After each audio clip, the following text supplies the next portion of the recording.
Hello, welcome to Gardener's World. Here in the grass borders, I try and let it look as natural and as free as possible, and we very often don't mulch it. You usually only mulch it about once every 3 years, but that does mean that we get weeds in here. And some of them are actually quite welcome. The lesser hemlock and the cow parsley can look lovely.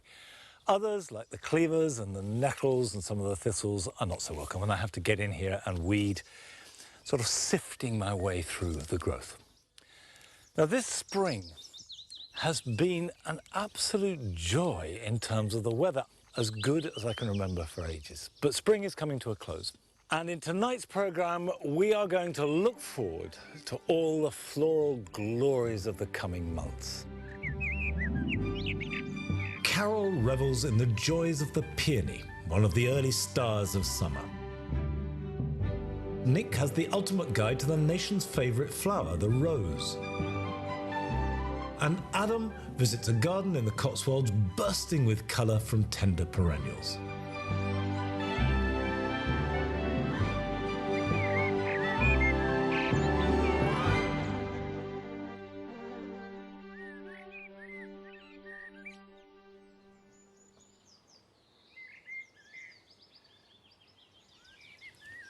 The jewel garden is quite slow to get going in spring. It's probably the last piece of Longmeadow to really start showing its floral colours, but when it does get going, it goes on the rampage. And one of the plants that to me is a great signifier of their shift from spring to summer is the tree peony.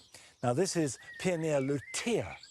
The colour of the flowers, this bright clear yellow, is really strong and sings out, and it's slightly hidden by the leaves, but I like that.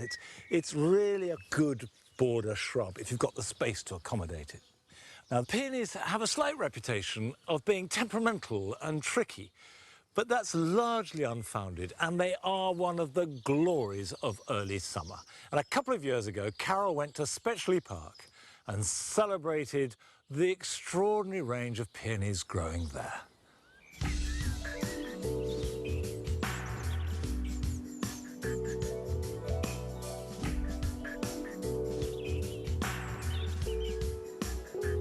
Summer's finally arrived. There are leaves on the trees. Everything's growing. And then suddenly, out of the blue, the peony bursts on the scene with these great voluptuous flowers in crimsons, pinks, yellows. She's the true glamour girl of the early summer garden.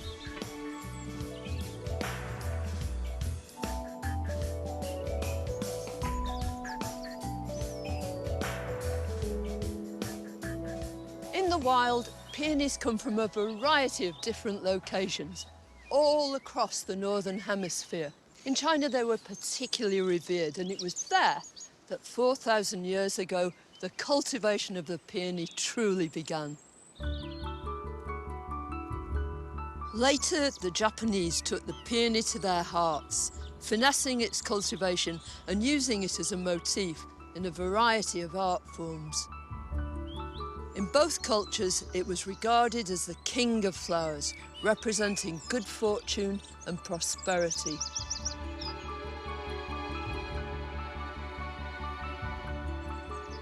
Peonies belong to the family Ranunculaceae. That's the buttercup family. There are two main types of flower. On the one hand, there are the doubles with row upon row of petals. On the other, there's the single ones with just one layer of petals around the edge. In the case of the double flowers, as far as a bee is concerned, they're absolutely useless.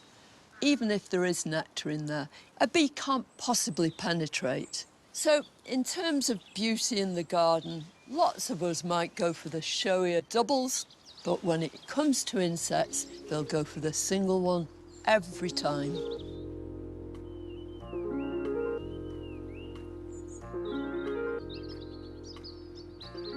Although there are numerous different species of peonies, the ones we cultivate in our garden fall into three main types.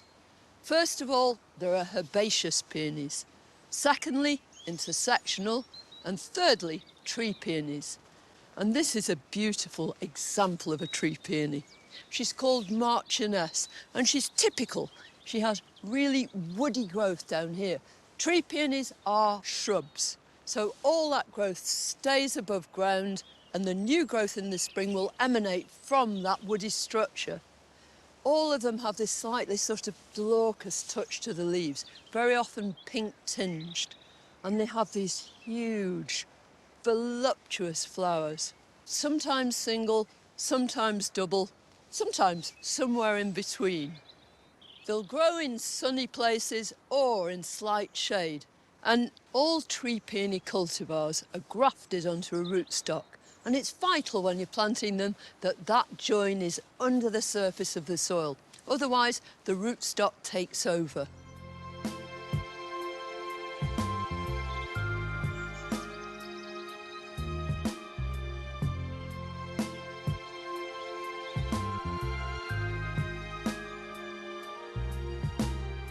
The most commonly grown of all these groups of peonies are the herbaceous peonies, which simply means during the winter they will die away to nothing. They'll disappear completely. Now, tree peonies have fibrous roots that spread out, but in the case of these, there are these big tubers. In the spring, up will come new shoots, and each one of them will make a big, tall stem with a spectacular flower at the top. But the whole deportment of the plant is beautiful. They're evenly spaced throughout. And even though their show lasts just a short while, they're spectacular when they're in bloom. They're very easy and straightforward to grow. But one of the complaints that people often have about these herbaceous peonies is that they refuse to flower. It's often when people have moved them. And the problem is that they get planted too deep. What herbaceous peonies need is to have their tubers planted so there's just a tiny depth of soil above them. 1 inch or 2 inches is ample. Any more than that, and they feel buried. They'll produce leaves, but very, very few flowers. And it really is worth treating them properly to get this spectacular display.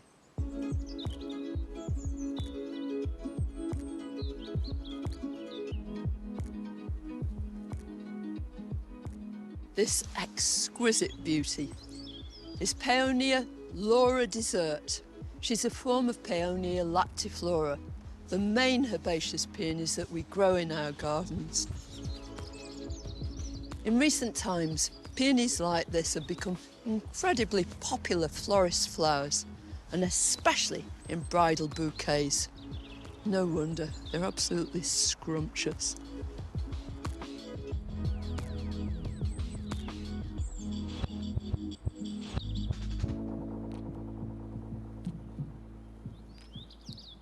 This is the third type of peonies that we grow in our beds and borders. It's an intersectional hybrid. It's called Bartzella. These peonies were introduced in the 1940s by Mr. Ito, a Japanese botanist, who wanted to marry the benefits of both tree and herbaceous peonies.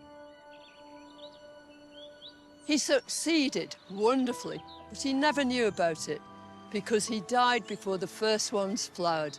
Since then, they've become extremely popular because they don't need staking. They produce masses of glorious flowers, and often that flowering is prolonged because they make extra buds too. What more could you want?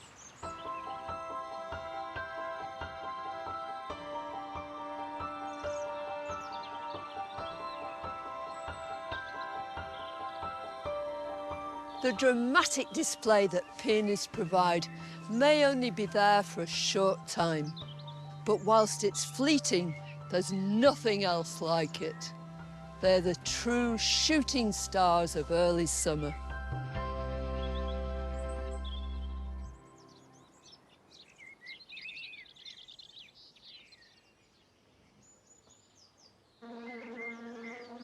There is no doubt that peonies are just fantastic, but it's getting a crowded field. As summer opens out, more and more wonderful plants are coming to the fore. But before all that happens, the species roses in the spring garden are just lovely. Now, species roses are those that are not bred by man. They occur naturally in the state that we see them in the wild. And they are really the material from which all other roses are created. And I've got two here in the spring garden. There's Rosa hugonis and Rosa cantabrigiensis, and both are very similar. They share the same lovely primrose yellow flowers. They're small, they're simple. You never get a voluptuous species rose. They don't have long stems. They just grow out like a spray with delicate ferny foliage. They only last for a few weeks. So you may think I'm underselling it, but there is something absolutely exquisite about them, and I love them. Now, species roses are really easy to grow, and in fact, so are most roses by and large, but I know that a lot of people feel intimidated by them because although they're lovely flowers, they don't quite know when to prune them or what type of rose it is. And a couple of years ago, Nick Bailey made a series of films completely explaining and demystifying the glories of the rose.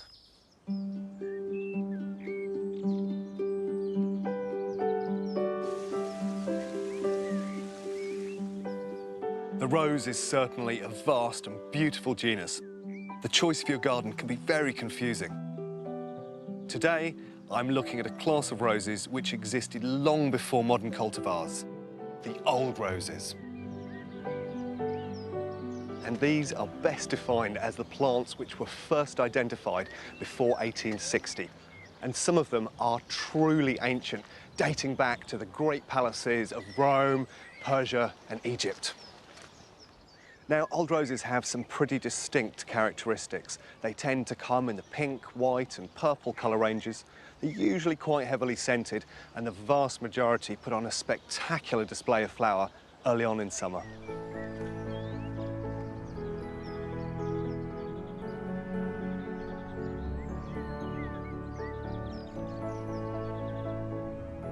One of the oldest groups of cultivated roses are the gallicas, and this is a fantastic example. This is the apothecary's rose. It is Rosa gallica var officinalis, and it's possibly the longest cultivated rose. Now, as a garden plant, it's incredibly useful, not least that it can grow in partial shade, and it also does well in poor soils, which is quite unusual for a rose. Something I particularly love about it is, despite the fact that it's got these near double blooms, they are incredibly open, which means that pollinators can get to them very easily. The other lovely quality it has is this foliage, which has got a sort of dull, muted tone to it, which is a real difference from contemporary roses, which tend to be very glossy.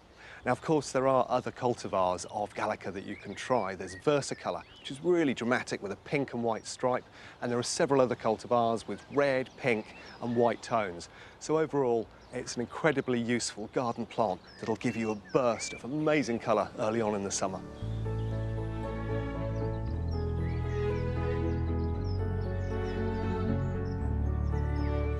Grown in the Middle East since antiquity, the damask rose really is something special. The thing that makes it unique is that it has the most extraordinary and arguably the strongest scent of all the old roses. So strong, in fact, that it was used to make attar of roses, which of course is one of the scents that you get in Turkish delight. Now, it has particularly useful garden qualities. It makes about a 5-foot plant. It has a sort of dull muted leaf, similar to the Rosa gallica.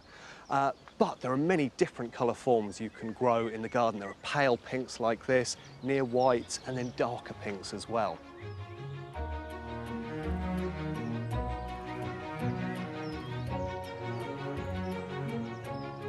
Gardeners are often cautious about introducing old roses onto their plots because they have a relatively short flowering window. But I think that fleeting perfection, coupled with incredible scent, means it's worth introducing just 1 or 2 old roses into your garden.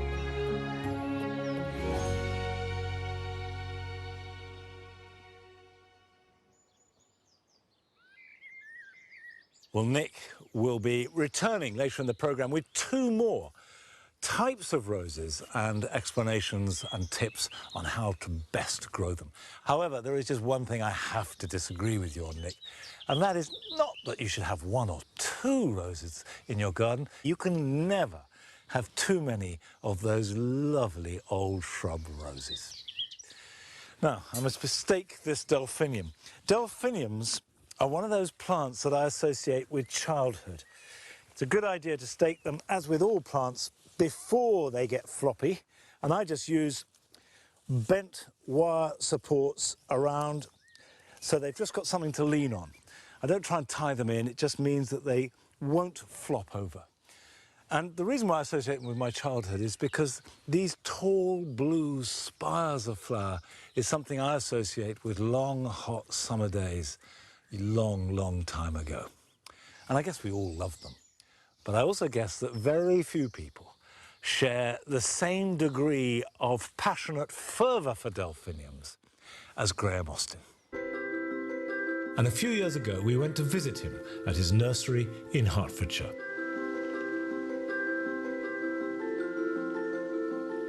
What I love about delphiniums is their wow factor. One of my favourites is Delphinium Walton Benjamin. So it's this real electric blue with a black and blue striped eye. Absolutely stunning. And if that was at the bottom of your garden, it would show off a mile. It'd look spectacular. There's short varieties, 3.5 foot high, so they're for the smaller gardens. You've got the mid varieties, 5 to 6 foot, so they're slightly bigger gardens. And if you've got an old Victorian wall, you've got the 6 to 8 foot varieties. So yeah, they blend in all different gardens. People think delphiniums are difficult to grow. They're not. They're very tough, hardy perennials. It's getting the right strain of delphinium. And the most popular delphinium is a Pacific giant. It's all right as a delphinium, but it's not a true hardy perennial. Elatum delphiniums is what you need. Most delphinium florets are semi-double, so this is a semi-double. Then we go to the doubles. So they have no eye in the centre, and this is Susan Edmonds. So that's an eyeless double. And then you go on another stage to the rosebud doubles. And this one's Alice Artindale. My parents used to take myself and my brother to a nursery every other Sunday or something like that. And I used to love going into this nursery and the smell of the greenhouse after they'd watered. It was lovely. And I used to take cuttings off different plants. I didn't have a clue what I was doing. My parents' garden is full of old conifers and things that I'd rooted. Love being outside, I love the nature, the birds, the wildlife. So the option for me was to be a nurseryman when I left school, yeah. Well, delphiniums, they're actually an alpine plant, so they love very cold conditions. The colder it is, the better. If that goes down to -10 here this winter, these will not worry about the cold. They go dormant, they rest, and then they've got the energy to produce this great big spike the next summer. A delphinium will begin to flower about mid-June, and it takes about 3 weeks for the whole spike to run out and come in full flower. But I think the actual flowering lasts about 6 weeks because these florets, as they start to open, I think they're as good as a flower. There's some varieties, they glow, and that's as good as any flower to me, anyway. But if you cut the delphinium right down to the ground after it's finished flowering, clear it all out and give it a dose of fertiliser, usually it's September, October, you'll get a good second flowering. They are quite vulnerable to slugs, delphiniums. You've got to keep the slugs off them, especially at the early stages. So we recommend when you cut down your delphinium for the winter, you cover it with sharp sand or horticultural grit. Some people put it round the delphinium. We actually cover it. It looks like a load of molehills here in the winter. One thing you must do with your delphiniums, either a young or an old plant, is thin them. So in March, April, you'll notice that your delphinium will have, it could have as much as 30 or 40 little stems, they're potential flowers, but that's too many. So you want to thin them out. You just get a knife and you cut them down to ground level and leave the thick ones. In a young plant, you'd leave 3 stems, and as the plant gets older, you'd leave 5, 7 or 9 stems. No more than that, really, and that will give you better flower spikes. Also, it lets the air through the centre of the plant, and that helps with slug control, and it just helps with the overall health of your plant.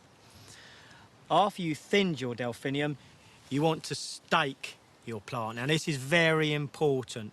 If they're not staked, this main spike will lean over and split the crown at the bottom, and then water will get in and the crown will rot. We use 4-foot canes, and we do 3 as a triangle round the plant.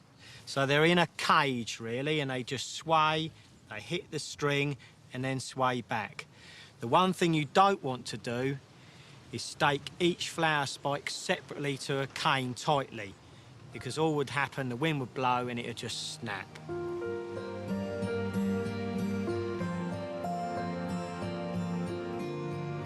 This is my trials area. Now, a lot of these are not really up to scratch at the moment, but this little one here, this is a very tight double, and I'm quite pleased with that one. Doubles are not that common, so this one I'm going to grow on for another couple of years, and if it stays good and keeps producing nice flowers, then hopefully we'll have a chance of naming that delphinium. They're lovely plants, they deserve to be more popular.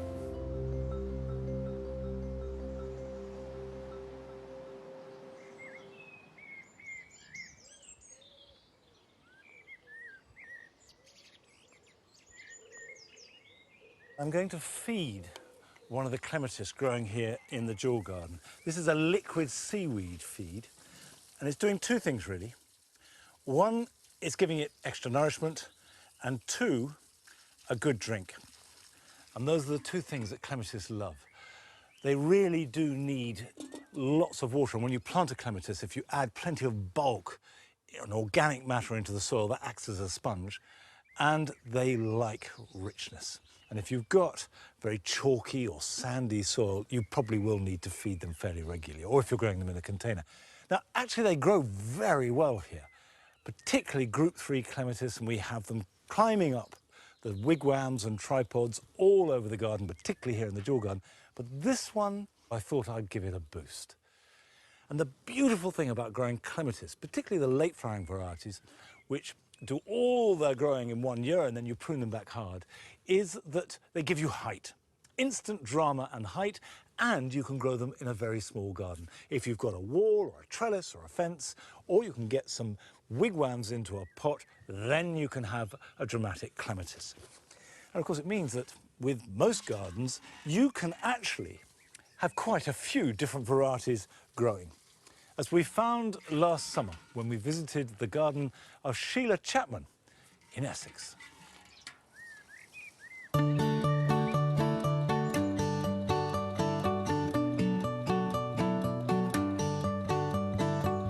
Once you get hooked on clematis, that's the end of it. You're with them for life. I've always said clematis, should be clematis, and 1 in 10 say fuchsia. I've got about 120 clematis in the garden. It's a good way of going to sleep at night because you can just try counting them all the way round and you've fallen asleep before you've finished. Clematis are so versatile.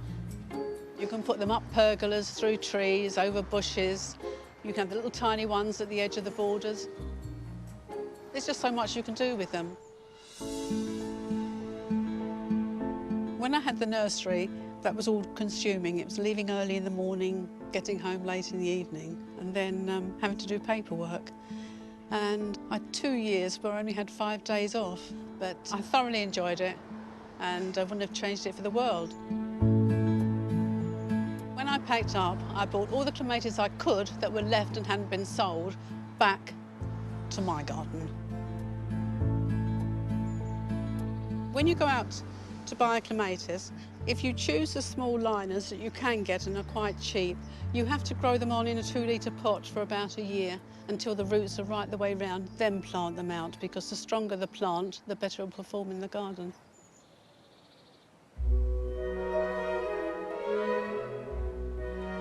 There is a saying that you head in the sun, feet in the shade, but the reason they're in the shade is because it conserves moisture. So long as you water well, they can be planted in full sun.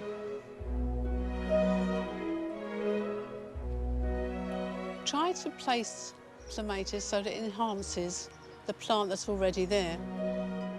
I think every climbing rose has got at least 1 clematis going through it. and I put them up pergolas, over arches, on obelisks, and in the general border, so they mix with other plants. It's just a case of your own personal combination. This is Texensis Princess Diana, shocking pink, outward and upward facing tulip-like flowers, and I grow this on a pergola with the New Dawn rose, so the soft pink and the shocking pink go very well together. And here we've got the rose Catherine Morley, soft pink, and the herbaceous Integrifolia Heather Herschel. And I think you'll agree these look fantastic because you don't have to have clematis just with climbing roses. You can have them with freestanding roses as well.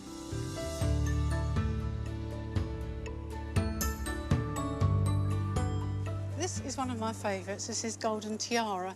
You have the small, yellow, beautiful flowers with the mauve centre that matches up with Victoria that's trying to attack me over here. It also has lovely buds, usually lime green in colour, and it also goes with a Graham Stewart Thomas rose. These are all my either cuttings or seedlings. 150 of these are the ones that have self-sown. I'm very lucky that I've got clematis seedlings coming up all through the garden, and they seem to see themselves in exactly the right place. This little one here seeded itself many, many years ago, and it's just gone from strength to strength. Another bonus with growing clematis is when the flowers are finished, you've got such wonderful seed heads. If you wish to grow your own plants from seed, you wait until the seeds are dark brown, you put them in trays of half compost, half perlite, cover them with a little bit of vermiculite, water well, and then leave them either in a cool greenhouse, outside on the patio, doesn't really matter, just cross your fingers. This is the large late flowered variety called Carew. I grow it on obelisks, many of which came from the nursery, but it's sentimental reason as well, but they do add height all round the border. As you can see, I've spiralled the stems all the way round so that the plant covers the whole area and it doesn't just go straight to the top and then go flying away and looking a bit weird and wonderful like a triffid. Now with the pergola you have the uprights. It has all the clematis going over, so you've got extra interest. On the back of the pergola with the fence we have the Rose Awakening, which is pale pink and quartered, and when that's out and you've got the clematis as well, you've got these beautiful large purple clematis. It's just one mass of impact of what you can do when you have clematis and roses together and you've got a good support to put them on. I think no garden can be without a clematis or 10 because there's so many different shapes and you can put them with something, so when something's gone over, you've got the clematis to continue with the flowering. Do what you like with them. They're very amenable.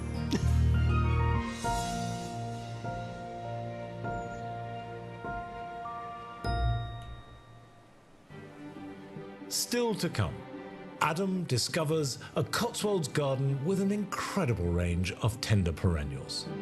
And we visit a passionate dahlia grower in Cumbria.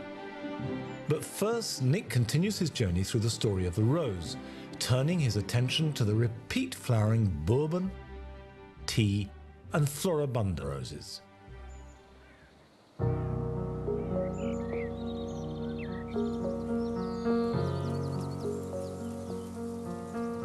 Bourbon roses first came to prominence in the early 1800s, and they really represent the link between old and modern roses. They have some quite distinct qualities to them. They have these deeply ruffled blooms, which have, the most intoxicating and delicious of scents. But the thing that makes them really worthy garden plants for me is the fact that they repeat bloom all the way through the season. Now, this is a particularly good example of a Bourbon rose. It's Madame Isaac Perrier, and it will do just that. It keeps on blooming from May through to October. Now, in terms of keeping these plants happy and growing well in the garden, it needs to be grown in a classic rose soil, so humus-rich, reasonable amount of moisture, but not too wet, and lots of nutrients, so it needs a good mulch each year of manure. Now, in terms of pruning, over the winter, it needs about a 1/3 reduction. So look down at the bottom there, get rid of one of those old stems, and it will trigger new growth, new stems, and lots of new flowering. The period from the 1840s right through until the 1950s saw a huge expansion in the breeding of different rose groups across Europe. The cultivars produced were the forerunners of many of the roses we grow today. Tea roses, such as Mutabilis, arrived from China in the 1840s. Named after the tea clipper ships, they brought with them the promise of exciting new colours, including yellows and an ability to repeat flower, unlike their predecessors, the old roses. These tea roses were hybridised with other older roses, producing hybrid teas. They started to arrive from France in about 1880, and they followed a quick succession of lots of different colours of these HT roses. Then, directly after the war, a new and iconic rose appeared, and this is it. It's Rosa Peace, and it has this beautiful pink edge to it on the outer petals and then yellow in the centre. And it's gone on to become the best-selling rose in the world. Now, all of these HT roses are probably the easiest of all groups of roses to maintain. They need to be in a relatively heavy soil, lots of mulch, lots of food through the season, and their pruning couldn't be easier. You can literally chop them down to about 8 inches, about 20 centimetres in March time, and they'll grow away for you brilliantly into the season. Now, of course, HTs are repeat flowers that will flower from May to November, but if you deadhead them, you'll keep them going even longer.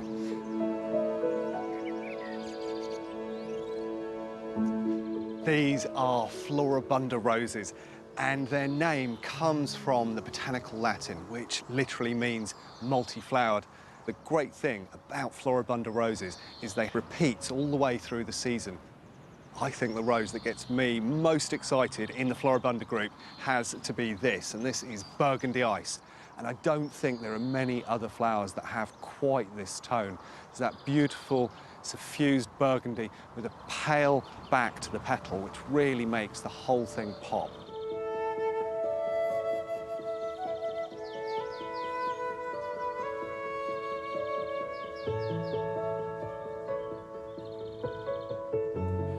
Modern roses have had a really bad rap over the last few decades, but because of their ability to repeat flower, their incredible range of colours, the fact that some of them are brilliantly scented, and that you can mix them into other borders, I think they are absolutely due a revival.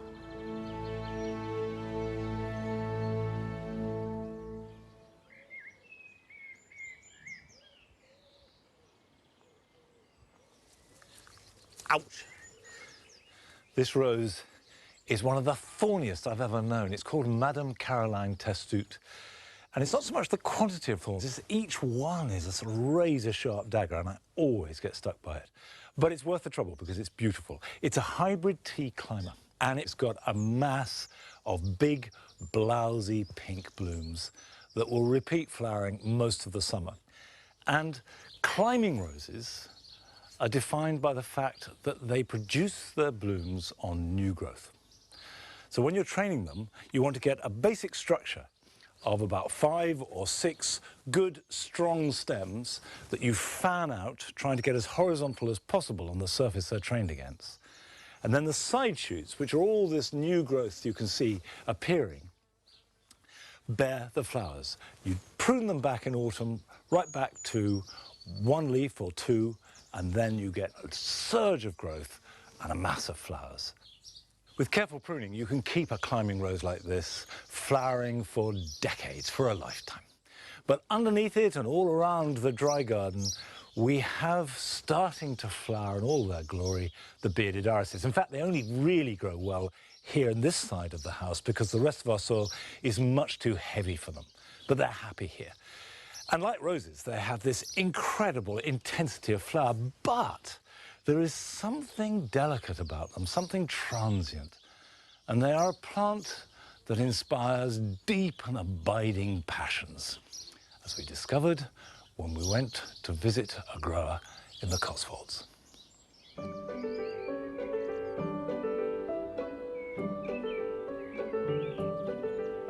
My name is Anne Milner. I live in Gloucestershire, near Cirencester, and I hold the national collection of irises bred by a chap called Arthur Bliss. The flowers hold a special significance because Arthur Bliss was a very distant uncle of mine, and I came across him when I was doing some family history research with a cousin who offered me a couple of his irises for my then quite large garden. We started finding out about them, we started looking for a few more, and eventually they became a national collection. Arthur Bliss was an engineer. He retired early because he was deaf. I think because he was deaf, he kept himself to himself a lot. Arthur was somebody who really didn't care about what he looked like or anything else. He didn't bother to buy new clothes. I think he was the worst dressed gardener, I think, ever. But on the other hand, his irises he kept in meticulous fashion and kept very precise records. In 1912, he moved from Kent to Morwelham Quay on the Devon-Cornwall border near Tavistock, and he became obsessed with breeding irises. This is the iris Morwell. It is the first iris that was noticed by anybody and therefore was the start of his fame as an iris breeder. It's also the first iris that I got from my cousin. It's a very elegant iris. It's quite large for its age. It's this lovely, delicate mauvey blue, and it smells simply wonderful.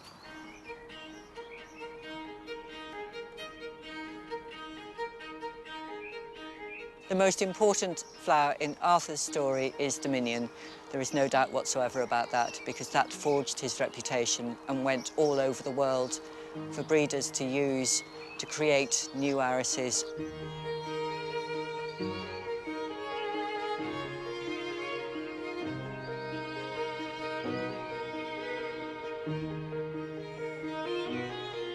When Dominion was first introduced, it was so special that it was decided to sell it at 5 guineas a rhizome. In today's money, it would probably be about £300.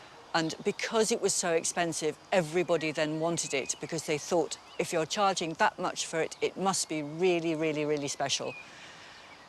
This iris is important because it helped put Arthur on the map as far as iris breeding is concerned.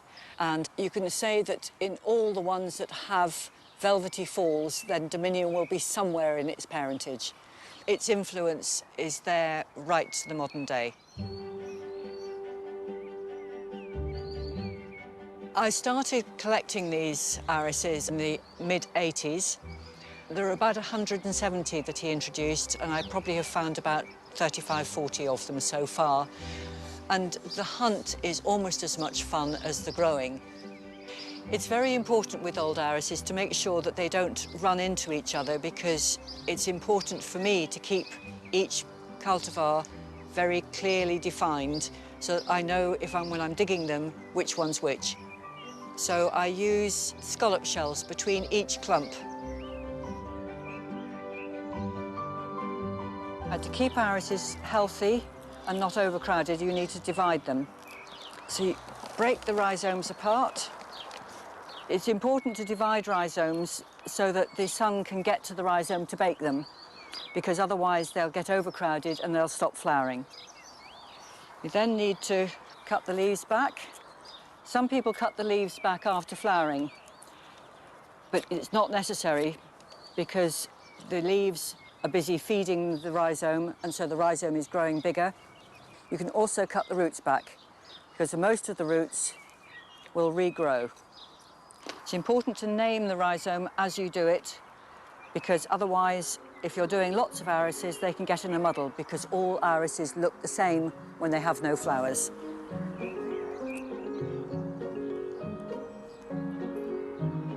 People are beginning to use old irises in breeding again because a lot of modern irises have lost their perfume, they've lost their elegance, and they want to try and breed some of that back into them. I do feel a connection to my uncle in that even though it's a very, very distant relationship, I feel that if he was able to look down and see what was going on now, he would be really pleased that people are still growing his irises 100 years after he died.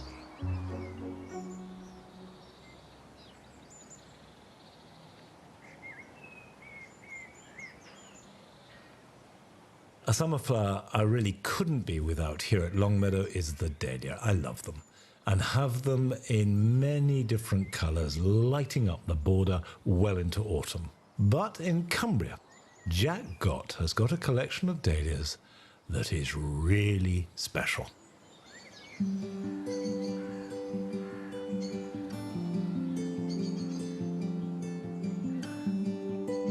I've been growing dahlias for, I would say, between 44 and 46 years. I set off with 12 different varieties. Now we have over 350 different types. I'm an electrician by trade. Used to get together at brew times, and one of these lads said, "Oh, I've got some dahlias if you want to give them a try." And that's just how it started. I'm just passionate about them, yeah. The difference of varieties, the forms, there's everything from the dark leaf ones to the tiny ones that only grow 12 inches tall with a flower like a little daisy, to the great big ones that are just full of petal. I've lived in this street all my life. I'm now 68 years old. We have the largest collection of dark leaf dahlias in the UK, and the Dutch people say we've got the largest collection in the world. We've got Grenadier here, which is a bright red one. We've got Fire Mountain. These two are better than Bishop of Llandaff. They're a lot brighter flower, and with the dark foliage, makes it stand out better still. Black Jack is not named after me, as if you might think it is, and you won't see a darker leaf or a darker flower of that type of dahlia anywhere. Well, that tree dahlia is Imperial Iris. It's been in about 4 years. I've never had it to flower yet, but there will one day it will flower. The roots are that big, I would need a pick and shovel to get them out. I think in time it'll start moving that conifer behind us. There is a lot of colour here, but when you go around the back and see all the colour that there is around there, you'll be gobsmacked.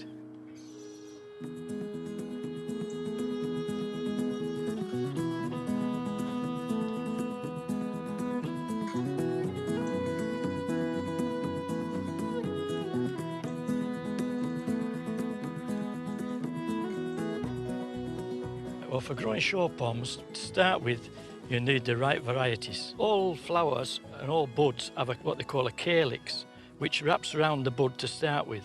So for a good palm to be shown properly, you need to cut those calyxes off, just take them off like that, and that allows the palm petals to go right to the back of the stem, just like that. Now for showing cactus dahlias or any dahlias you want to show that have got a long stem, you need to be taking these two shoots off like that, and you take the next two off below like so, which will give you a cut flower stem of about 22 to 24 inches. The floral art ladies like them for displays because it gives them a long stem and they can put greenery in between and the flower on the top.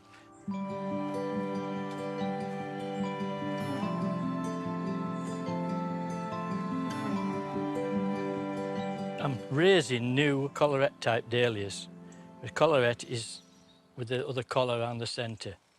And what I'm doing is I'm letting the bees, like that one, it's going from there and then it'll go to there, go to this one and send the pollen onto these.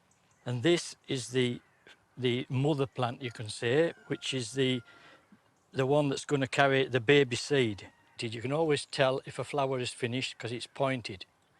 And then for 10 days, I squeeze the water out of them, and that ripens the seed. Then we cut them off, just put them in milk bottles as if it was a flower, leave it there until this has all gone brown, Then we knock the seed out of the pod, save it in an envelope, and then on the 1st of April every year, we sow the seed. Most of them will come single. You may get 5 that are a good collar around them, which this year I would say I have 5 out of 100, which that is good going. Letting the bees do it, it's fantastic. They're doing the work for me. Everybody says it's dahlia heaven.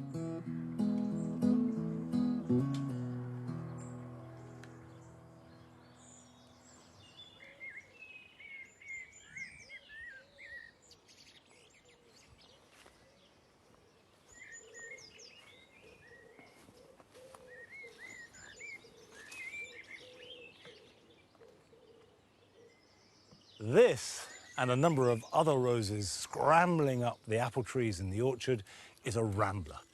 And this one is Rosa multiflora carnea. It's really good if you've got a shady area or a north wall because it will cope with shade and quite poor soil. And it produces a cluster, a mass of these lilac pink flowers. They're fragrant and they festoon the tree. It swamps it. I probably should prune it much harder, but I haven't got the heart. In fact, this is only its 4th year. So every year it gets bigger and bigger. And ramblers can grow truly enormous. They are spectacular roses. The downside is that you only get one bite of the cherry for the vast majority of them. But boy, is it worth waiting for. Now, we've come to the 3rd and final instalment of Nick's journey through the story of the rose. And many people would say that he has saved the best to the last.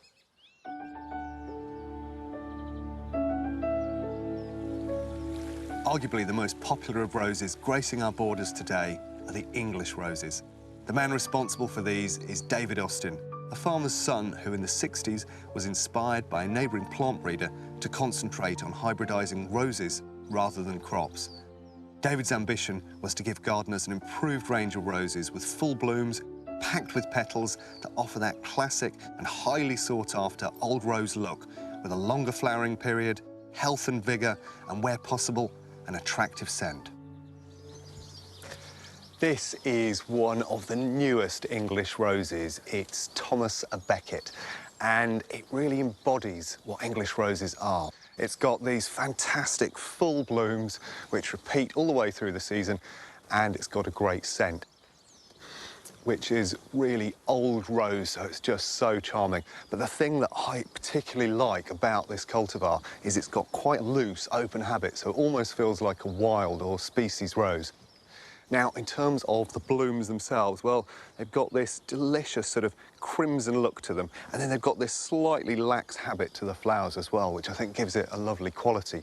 In terms of growing it in the garden, it's really, really adaptable. It will grow in full sun, as it is here, and equally it will grow in part shade.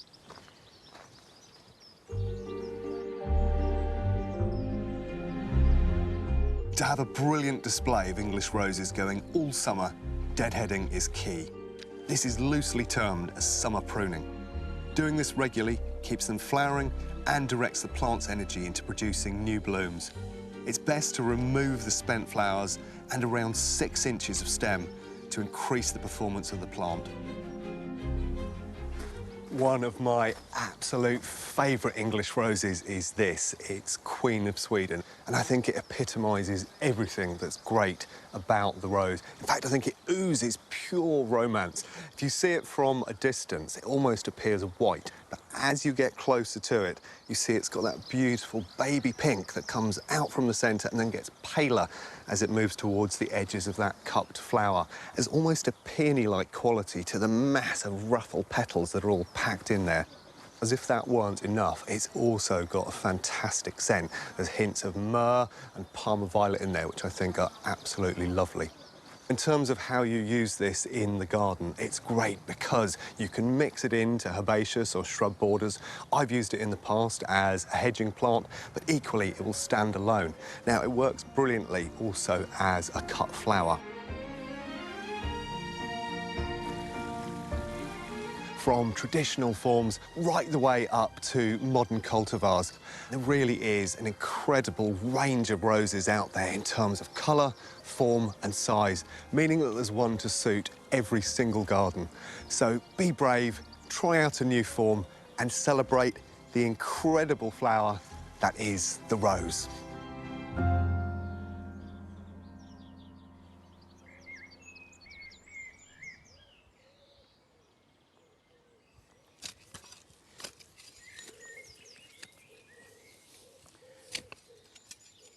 By the end of May, I can start planting out my summer flowering tender perennials and annuals. There's a huge temptation to put these out at the beginning of May, to move on, to push all that summer intensity a little bit closer. But it's risky. Better just to wait a little bit and then plant them out. And what I'm putting in here is a salvia. This is Salvia amistad. This guy flowers absolutely reliably with a deep, inky purple flower that will start about now and carry on into autumn sometimes. It just goes on and on. And it's pretty robust too, as salvias go. So I'm going to pop this in. This has been protected over winter. It's been hardened off for the last 2 or 3 weeks. It's pretty dry, but that won't matter because salvias are tough plants. It doesn't hurt to treat them a bit hard, keep them a little bit dry and not feed them too much. Because if you feed it too much, you'll get lots of growth, but fewer flowers. Treat it a bit harder with good drainage and it'll put its energy into producing flowers rather than leaf. Okay, pop that in the hole, it fits perfectly. Firm it in.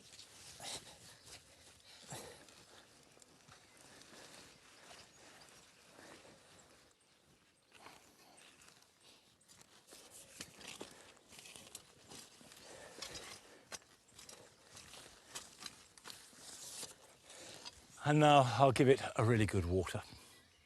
Now we try and grow quite a few tender perennials, but nothing like the garden that Adam went to visit last summer.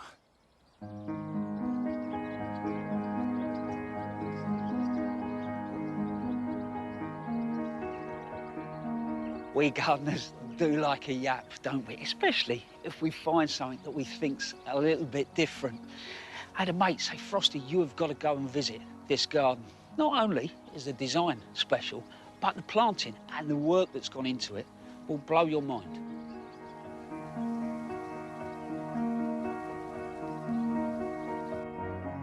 This is Broughton House, a 2.5-acre garden near Morton in Marsh. At first glance, it looks good. But get a bit closer to those borders and there is something really special going on. The amount of tender perennials that just work through and bring it alive. Amazing.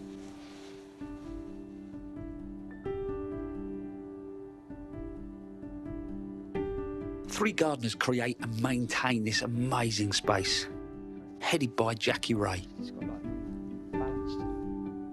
I've had a little walk around this garden. It's like food for the soul. It's incredible. It's great fun. We enjoy it. But you've been at what, 18 years? Yes. Well, this is my 18th year, so 17 and a half. And head gardener for 16 months? Yes.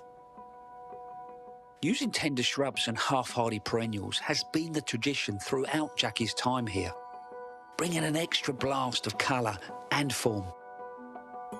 Because they become your jewels, don't they? They sort of more or less guarantee you colour this time of year. Yes, it keeps on going and getting better and better. And the end of September, beginning of October, it's fantastic, until the frosts, really. Wow. In all, the team uses around 160 different types of tender plants here, like this lantana, and lots of aeoniums. All but 1 or 2 are grown on site. Well, I did do 2,000 cuttings. 2,000 cuttings? Yes. And presumably that's just the smaller stuff, whereas some of the bigger stuff gets lifted and taken Yes, in? yes. We always do cuttings of the butylons and the cestrums, so we've got young stock coming on because we don't keep the really big plants. They lift and overwinter whatever they can carry in up to 40-litre pots. And then in spring, spend a month replanting everything out. including the new plants they've created from cuttings. When you get to the end of May, it must be manic here, isn't it? Yes, it is quite busy because that's when we start planting out. Last year when I was head gardener, we'd get a trailer of plants out and then I'd run around placing them, and Tom and Gareth would plant them, and then I'd be on to the next lot. So I just spent the months running around. It's not a bad way to get in your steps, is it? But I love the way that you've detailed this back border and the way that the movement picks up with trees in the landscape. Yes, the landscape is fantastic out there, isn't it? It just makes the garden look like it goes on and on. So it's. No, I'm going the planting. The way that you've planted. Sorry. No, not sorry. You're just being modest. You're being modest. That just doesn't happen. I think that's luck. It's not luck. It's not luck. Go.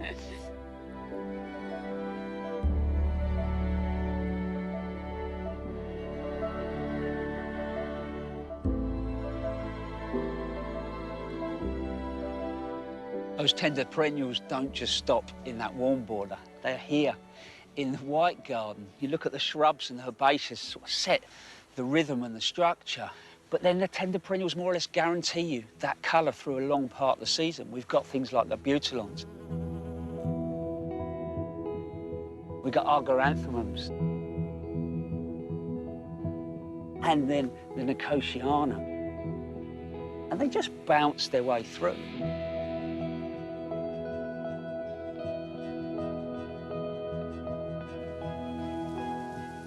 I think it's really clever what they've done with the hedges, because they've not just used one block. They've left little windows, so you get a link into the next space. And I think you can do that even in the smallest of gardens, maybe with an archway, a couple of pieces of trellis. You might just want to hide a seat or frame a pot at the end of the garden, but it just helps create a little bit of mystery.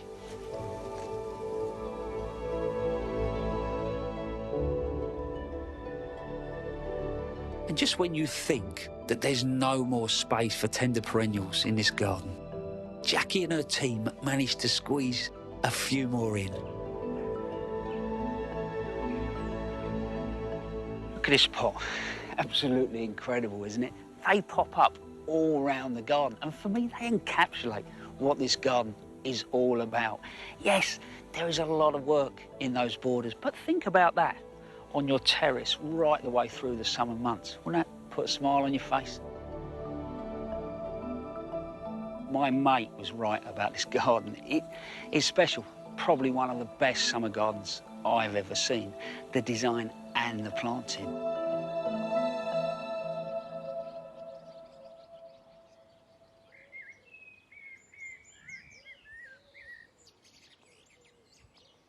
I do think that when we plant out the tender perennials and annuals, it feels like it's the door opening to summer. And let's hope that the coming months are filled with glorious flower and fragrance for all of us. And I hope you've enjoyed today's special programme celebrating all those glorious summer flowers that hopefully will be awaiting all of us in the months to come. And I'll be back here at Longmeadow at the same time next week. So until then, bye-bye.